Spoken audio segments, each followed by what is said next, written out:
Madame, Monsieur, bonsoir. Bienvenue dans ce journal. Donc voici l'essentiel. La zone industrielle de Beaunois sera réservée à l'industrie agroalimentaire non polluante en raison de l'importance de la nappe phréatique. Une autre décision du Conseil des ministres de ce mercredi porte sur un dispositif qui va fédérer toutes les initiatives en faveur de la promotion de la jeunesse. La rencontre a aussi évoqué le financement de plusieurs lycées d'excellence et de jeunes filles à l'intérieur du pays. Vers la création du guichet unique de développement des petites et moyennes entreprises, le projet de loi fait partie des 4 textes que le ministre du Commerce a présentés à la Commission des affaires économiques et financières. Il est aussi prévu la dissolution du Fonds de développement des infrastructures industrielles. Ouverture du procès des accusés de l'attentat de Grand Bassam ce mercredi. Une dizaine de prévenus ainsi qu'une vingtaine de témoins au tribunal criminel d'Abidjan. La comparution des prévenus se poursuit. Le procès va durer 3 semaines. Rappelons que les faits remontent au 13 mars 2016. Et puis le chef de l'État islamique est mort. C'est ce qu'a annoncé le groupe ce mercredi. L'Irakien Abou Hassan al-Hashimi a été tué. Le porte-parole du groupe ne précise pas dans son message les circonstances de la mort de son chef. Un nouveau calife a été nommé. Un conseil des ministres a tenu ce mercredi au palais de la présidence. Au menu de cette séance de travail, il y avait notamment le désengorgement des zones industrielles d'Abidjan. D'autres décisions concernent l'augmentation du plafond des avals et garanties de l'État ainsi que la promotion de l'insertion des jeunes. Le point complet de cette rencontre avec Awa Touré. Le Conseil des ministres, ce mercredi 30 novembre 2022, présidé par le chef de l'État, le président de la République Alassane Ouattara, a adopté un projet de loi d'orientation relatif à la jeunesse. Il s'agit d'améliorer le cadre juridique dédié à la promotion, l'insertion socio-économique et l'autonomisation des jeunes. Il organise à cet effet un dispositif institutionnel qui prend en compte les organisations et mouvements de jeunesse de façon à fédérer les différentes actions engagées par le gouvernement et à renforcer leur coordination avec celles émanant de la société civile, en vue d'amplifier les performances des politiques et stratégies de promotion et d'emploi des jeunes.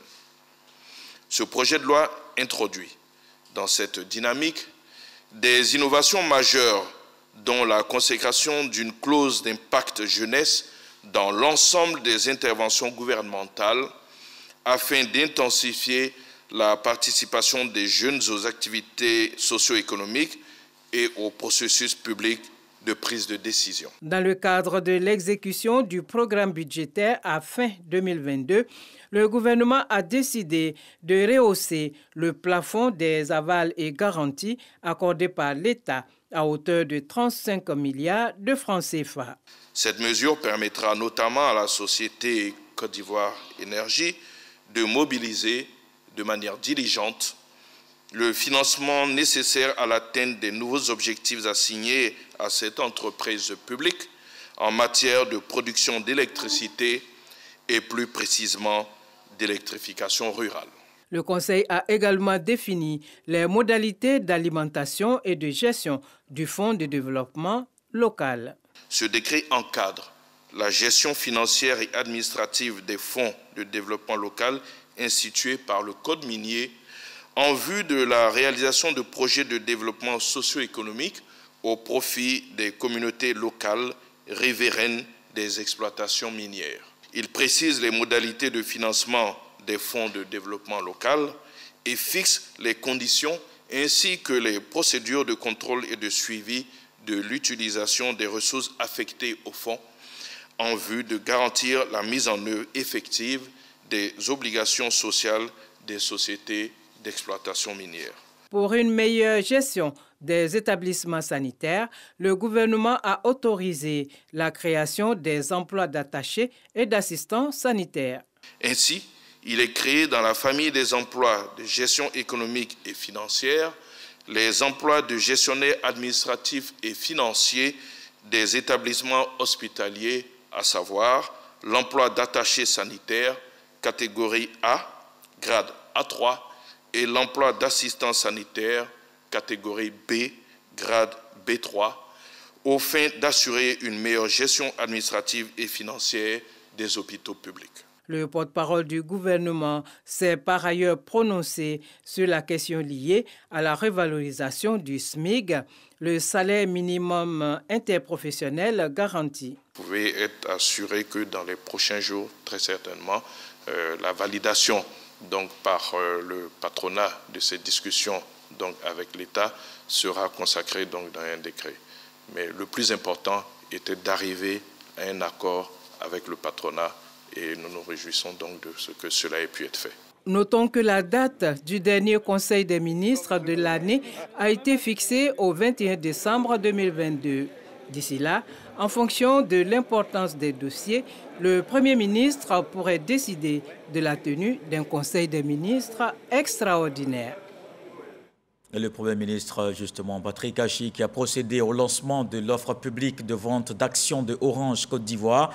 Environ 15 millions d'actions seront cédées pour 9 500 000 francs CFA l'unité. Alexis Ouedraogo. La bourse à portée de tous. En procédant ce mercredi au lancement de l'offre publique de vente d'actions de Orange Côte d'Ivoire, l'État veut faciliter l'accès des investisseurs nationaux à l'épargne par des placements à la BRVM. Objectif, soutenir l'économie nationale. Cette opération a été jugée opportune parce que le contexte du marché financier et boursier sous-régional est favorable. Le comité de privatisation émet le vœu que l'opération connaisse le plus grand succès espéré en offrant une opportunité d'investissement et de placement sûr à toutes et à tous. 9,95% des 14,95% de parts détenues par l'État dans Orange Côte d'Ivoire ont été cédées à la BRVM. Au total, ce sont plus de 14 millions d'actions qui seront cédées au cours de 9 500 francs CFA l'unité. L'ouverture de notre actionnariat au public et l'introduction du groupe Orange Côte d'Ivoire à la BRVM illustrent notre ancrage régional, notre transparence et notre volonté de partager notre histoire ainsi que notre succès avec nos populations. Au terme de l'opération, le gouvernement devrait récolter la somme de plus de 142 milliards de francs CFA pour une valorisation estimée à 1 500 milliards de francs CFA. L'offre publique de vente de Orange Côte d'Ivoire que nous lançons est déjà historique à plus d'un titre, parce que la participation de l'État au capital d'Orange Côte d'Ivoire en fait l'un des actifs publics actuels les plus importants, parce qu'il s'agit de la plus importante opération de privatisation menée dans notre pays au regard du volume financier. Elle devrait en effet permettre d'accroître à elle seule la capitalisation boursière de la BRVM de 25%. Le Premier ministre exhorte les populations à se mobiliser autour de cette offre publique. Je veux conclure mon intervention en lançant un vibrant appel à l'épargne de tous, nationale bien sûr, mais également sous-régionale, continentale et internationale. Un appel aux personnes physiques et morales pour participer à cette opération stratégique.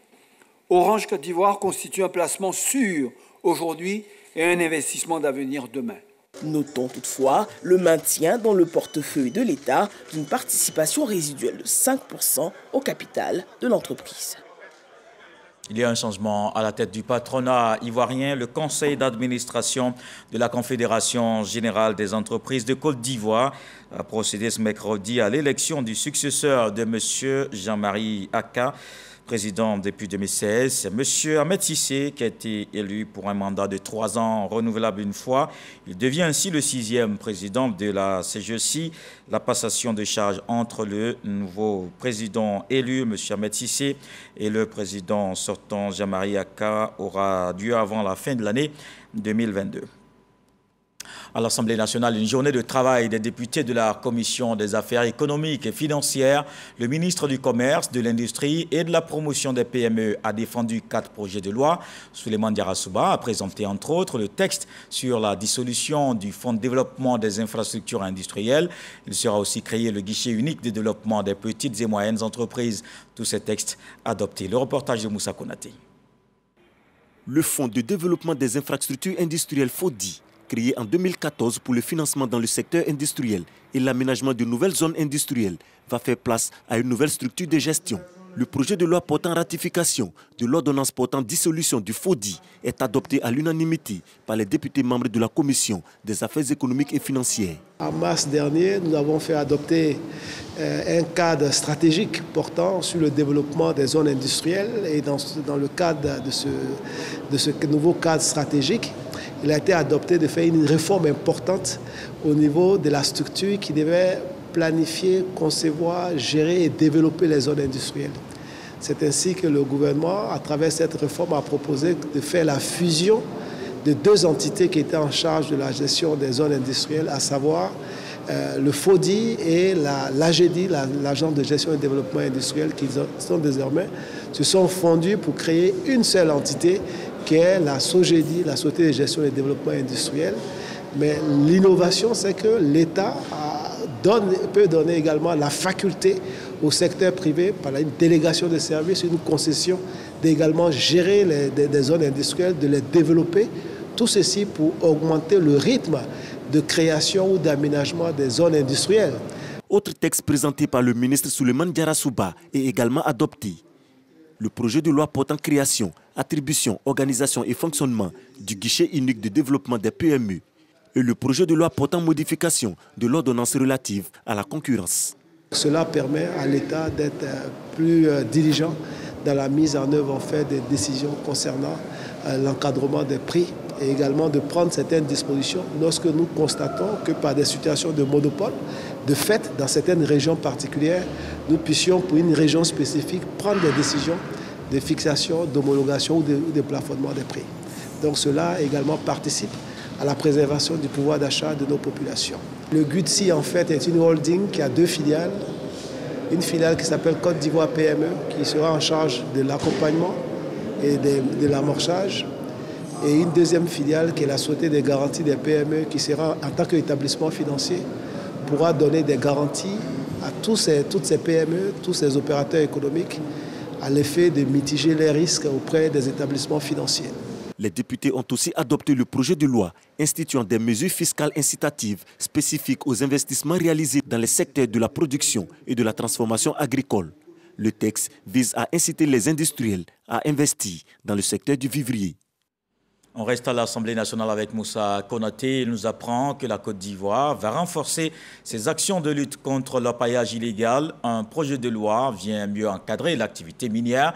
Le code de 2014 modifié est adopté à l'unanimité en commission. L'État de Côte d'Ivoire veut renforcer la répression des infractions liées aux activités minières. La loi 2014 portant code minier qui vise à encadrer et protéger le secteur des mines connaît des modifications. Le ministre Mamadou Sangafoua Koulibaly présente le projet de loi de ratification d'ordonnance portant modification de la loi 2014 portant code des mines aux députés de la Commission des affaires économiques et financières.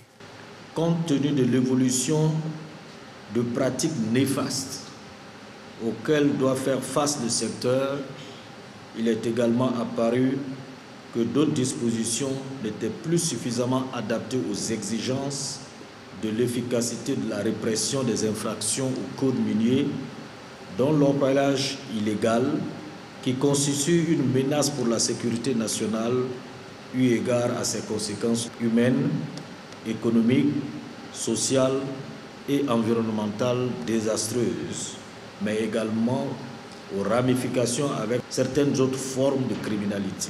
Le texte est adopté à l'unanimité. Il favorise de nouvelles mesures pour freiner l'orpaillage clandestin.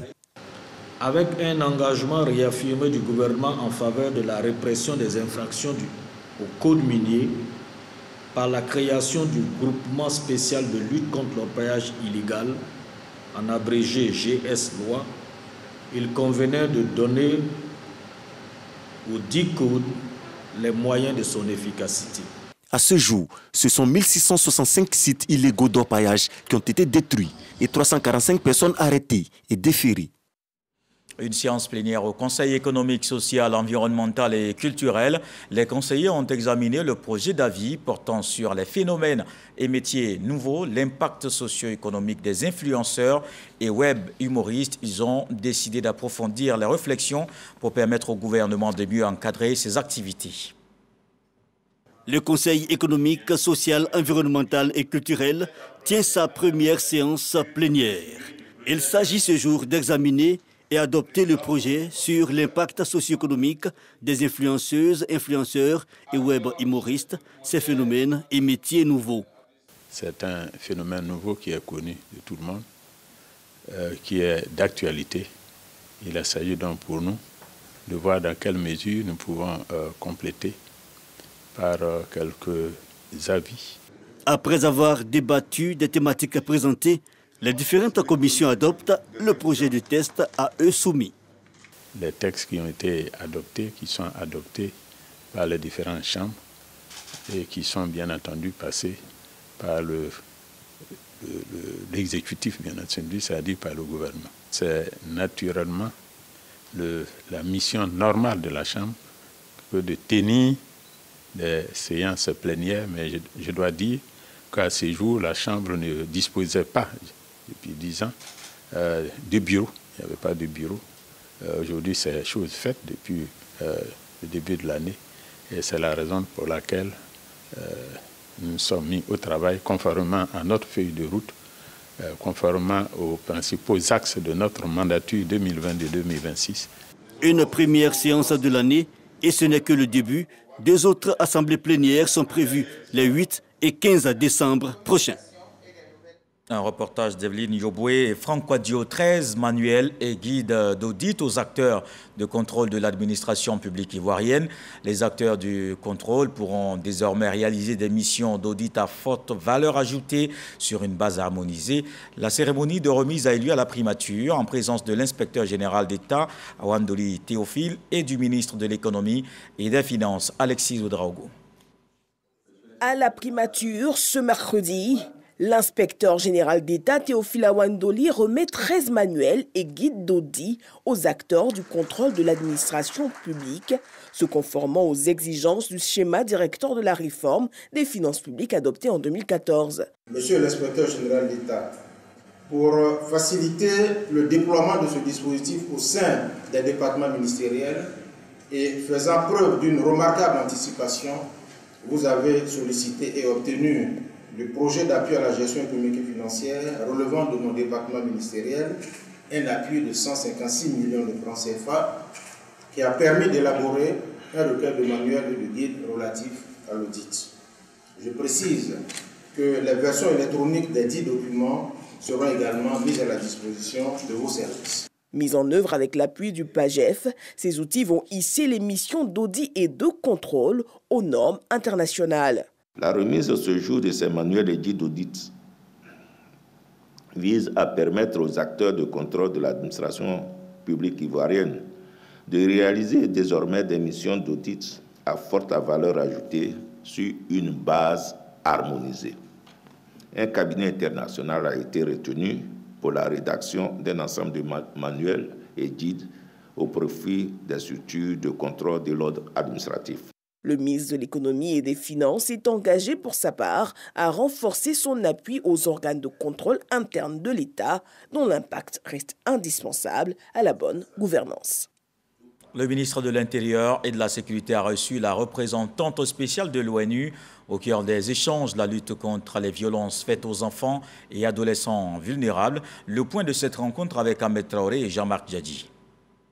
La représentante spéciale du secrétaire général des Nations Unies, chargée de la lutte contre les violences à l'encontre des enfants, rencontre le ministre de l'Intérieur et de la Sécurité. Ambition, évoquer la situation des populations civiles et la nécessité de prévenir les crimes contre les enfants et adolescents vulnérables. L'objet de ma visite ici en tant que représentante spéciale du secrétaire général des Nations Unies sur les violences à l'égard des enfants, c'est réellement comprendre ce qui se fait, mieux comprendre ce qui se fait en matière de protection des enfants, sachant que la protection est transversale et implique beaucoup d'acteurs, et en même temps voir comment on peut, en tant que UN, équipe, pays et régionale et aussi globale, comment on peut appuyer les efforts. Donc, et là, je viens de finir un entretien avec toute l'équipe du ministère de l'Intérieur et de la Sécurité, parce que pour moi, ce ministère est clé. 1, sur la protection des enfants. 2, sur la détection précoce aussi des enfants en difficulté qui sillonnent dans les rues ou ailleurs. Et 3, dans la poursuite des criminels et des exploitants. La représentante spéciale a également dit avoir abordé avec son hôte la situation de la police ivoirienne. Elle entend participer à des réflexions sur les moyens de renforcer les capacités des policiers dans le domaine de la lutte contre les violences à l'encontre des enfants. À ce titre, des séances de formation sont prévues pour les forces de sécurité. Ouverture du procès des accusés de l'attentat de Grand Bassam ce mercredi. Une dizaine de prévenus ainsi qu'une vingtaine de témoins au tribunal criminel d'Abidjan. Le procès va durer 3 semaines. Les faits remontent au 13 mars 2016. Didier Nguessan. Tribunal de première instance, Abidjan Plateau, grande salle d'audience. Une dizaine de prévenus, une vingtaine de témoins de l'attentat de Grand Bassam. À cette première audience, le procureur de la République et les avocats de la défense se contredisent sur la forme, notamment le délai de comparution 6 mois après la date de l'arrêt de renvoi. Après la suspension de l'audience, le tribunal se déclare incompétent pour prononcer la nullité de l'arrêt de renvoi tel que demandé par la défense. À la reprise, un film sur la reconstitution de l'attentat de Grand Bassam est projeté au public avant l'ouverture des débats sur le fond, avec un premier témoin qui comparaît. Il a servi de chauffeur à l'une des têtes pensantes de l'attentat. Après 45 minutes d'interrogatoire, l'audience est suspendue. On reprendra le jeudi 1er décembre avec 4 à 5 accusés appelés à la barre par jour d'audience. Les témoignages débuteront à l'audience du 7 décembre prochain. Le procès de l'attentat de Grand Bassam est prévu pour durer 3 semaines. Et sur la question du terrorisme, le chef de l'État islamique est mort. C'est ce qu'a annoncé le groupe ce mercredi. L'Irakien Abou Hassan al-Hashimi a été tué. Le porte-parole du groupe ne précise pas dans son message les circonstances de la mort de son chef. Un nouveau calife a été nommé. Depuis, l'organisation a plusieurs fois été déstabilisée par la mort ou la capture de ses dirigeants. Les 2 précédents chefs de l'organisation ont été tués en 2022 par les forces spéciales américaine. Et dans l'actualité politique, le Front populaire ivoirien à la commission électorale indépendante, Pascal Affi N'Guessan, président du FPI, est arrivé avec une forte délégation pour exprimer son soutien à la CEI. Le parti a également abordé la question de la révision de la liste électorale. Sidonie Davila. Évoquer avec la CEI les préoccupations liées à la révision de la liste électorale, c'est la raison de la visite du Front populaire ivoirien à la commission électorale indépendante. Venu avec une forte délégation, le président du FPI, Pascal Affi N'Guessan, s'est entretenu avec Ibrahim Coulibaly Kubière et son équipe sur les différents aspects de l'opération de la révision de la liste électorale en cours. Émettre les réserves que nous avons et puis écouter la CEI aussi sur les dispositions qui sont prises pour faire en sorte que cet enrôlement se fasse dans la transparence et de façon efficace et permettre à tous nos compatriotes qui sont en âge d'aller voter de se faire enregistrer et de pouvoir participer aux élections de 2023. Nous sommes déjà mobilisés pour participer à la sensibilisation, pour mobiliser tous nos compatriotes pour qu'ils puissent aller se faire enregistrer parce que ce n'est pas évident, ce n'est pas automatique. Il faut expliquer, il y a des pièces à fournir. Pour nous, c'est la continuité dans le soutien à la CEI, dans la participation au processus électoral. Le FPI promet d'être à toutes les étapes du processus électoral, y compris celle de la révision de la liste électorale. Et le président du PPACI s'est inscrit sur la liste électorale ce mercredi. L'annonce a été faite par le service communication du Parti des peuples africains Côte d'Ivoire. Laurent Gbagbo a lancé un appel à l'ensemble de la population ivoirienne. Il exhorte à s'inscrire massivement sur la liste afin de participer à la vie de la nation. Et la révision de la liste électorale qui se poursuit, le RHDP continue de mobiliser les populations. À Yopougon, Adama Bictogo est en tournée de sensibilisation pour l'enrôlement. Michel Digré. Adama Bictogo, marché de Yopougon-Jesco. Les commerçantes n'ont pas voulu se faire raconter cette sensibilisation sur l'opération de la révision de la liste électorale. C'est le 5e meeting en 2 jours pour le candidat déclaré du RHDP au municipal à Yopougon. L'enjeu de ces rencontres, mobiliser les militants pour une adhésion massive à l'inscription sur la liste électorale. Il y a une commune qui doit devenir la commune lumière, c'est Yopougon. Mais pour y arriver, il faut que chacun et chacune de vous passe dans chaque maison pour s'assurer que chacun a sa carte d'électeur et que les nouveaux majeurs sont allés s'inscrire parce que l'élection de demain, c'est aujourd'hui. Du quartier Koweït au terrain Zébié en passant par la cité Trois-Rouges, Adama Togo a expliqué le mode opératoire de la mise à jour du fichier électoral. Il a profité de ces différentes tribunes pour lancer des messages de cohésion sociale. J'ai de la passion pour mon pays, la Côte d'Ivoire. Mais je veux que cette passion pour la Côte d'Ivoire, que nous la partagions pour la commune de Yopougon. Et que notre passion, ce soit la solidarité, la fraternité vraie ivoirienne, où on ne regarde pas la couleur des ethnies, ni des religions.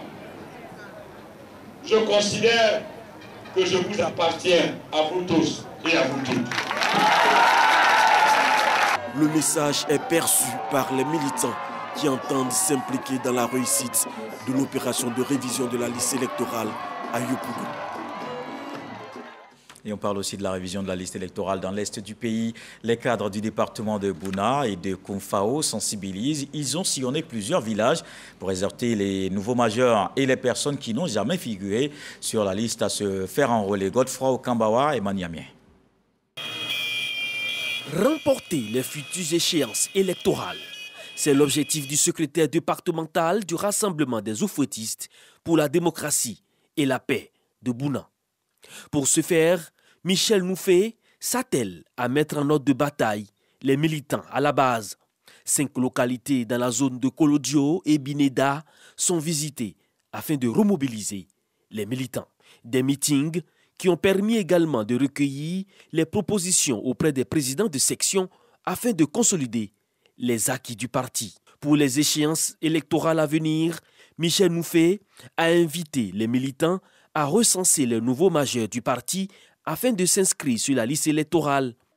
Kwaku Krakro, Mem et Kouria sont entre autres villages de la sous-préfecture de Koumfao qui ont été sillonnés par le directeur général de l'Office national de la population ONAP. Dr Iné Moustapha, accompagné d'une délégation, est venu expliquer à ses parents l'intérêt pour eux de prendre part à la révision de la liste électorale. Partout où le directeur général de l'ONAP est passé, les populations se sont montrées réceptives, ce qui n'a pas laissé indifférent Dr Iné Moustapha, qui s'est réjoui de leur engagement à prendre une part active à la révision de la liste électorale. L'inscription sur la liste électorale est non seulement un devoir civique, mais donne aux citoyens le pouvoir d'exprimer sa voix dans le choix des dirigeants à qui seront confiées les missions de développement. Débutée le 19 novembre dernier, l'opération de révision de la liste électorale va s'achever le 10 décembre prochain. Et le district autonome du Bassa-Sandra a tenu sa première session du Conseil. On note la mise en place de 9 commissions. Une est dédiée à la lutte contre les changements climatiques. Le règlement intérieur adopté, le bilan également approuvé. Le point avec Sam Kona. Première session du Conseil du district autonome du Bassa-Sandra. Conseil présidé par le ministre-gouverneur Philippe Légré, en présence du corps préfectoral, des élus et cadres, des directeurs et chefs de service, de la chefferie traditionnelle et des leaders d'opinion.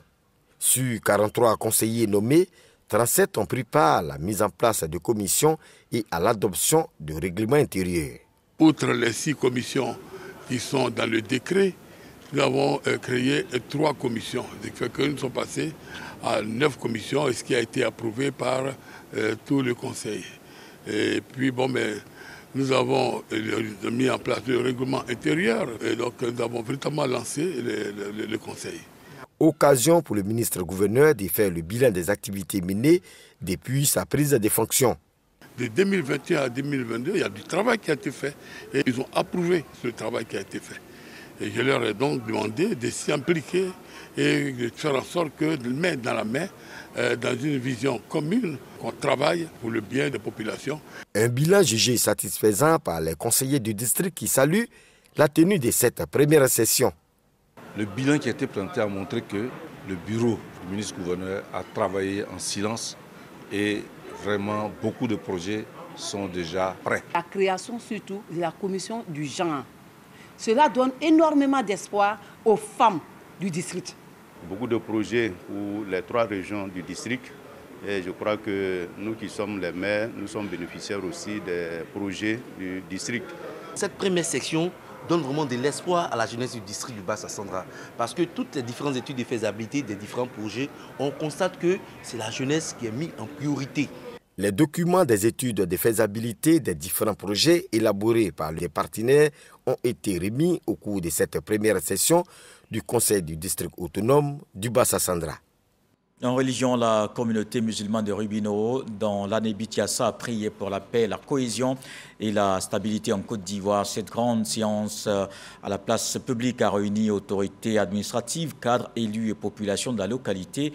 Le directeur général de la RTI était aux côtés des fidèles pour cette prière. Boko Clément.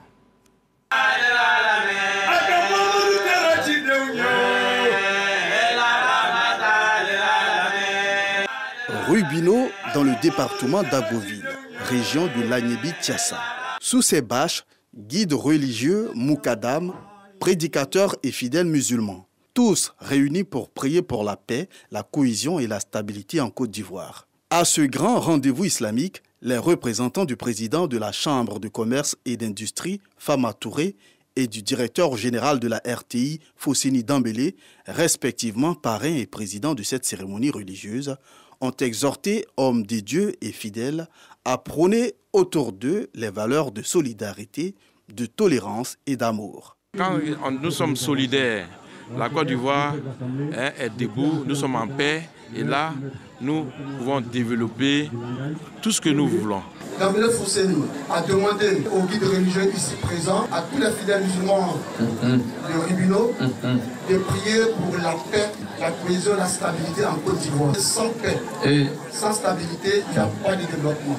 Pour la communauté musulmane de Rubino, ce rassemblement vient à point nommé. Elle se réjouit d'ailleurs de la qualité des conférences. S'il n'y a pas la paix, aujourd'hui on ne peut pas se retrouver ici aujourd'hui pour pouvoir prier. La cohésion est tellement importante, donc les imams doivent prier pour la paix, ils doivent prier pour la Côte d'Ivoire, pour le président de la République. Communauté chrétienne de Rubino, mais aussi élus et cadres de la localité. Tous étaient de la partie, car personne ne voulait se faire compter l'événement. Je crois que c'est la même chose que nos curés et vicaires prônent à l'Église catholique.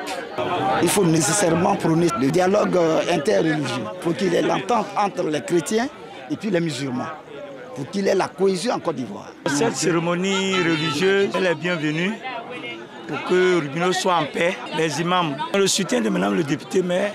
Rappelons que cette cérémonie de prière pour la paix et la cohésion s'inscrit dans le cadre de la commémoration de la naissance du prophète Mohammed. Ce journal est terminé. Merci de l'avoir suivi. L'actualité revient à 23 h. Ce soir, le sage nous apprend que le bœuf ne se vante pas de sa force devant l'éléphant. Dieu le voulant, on se retrouve demain.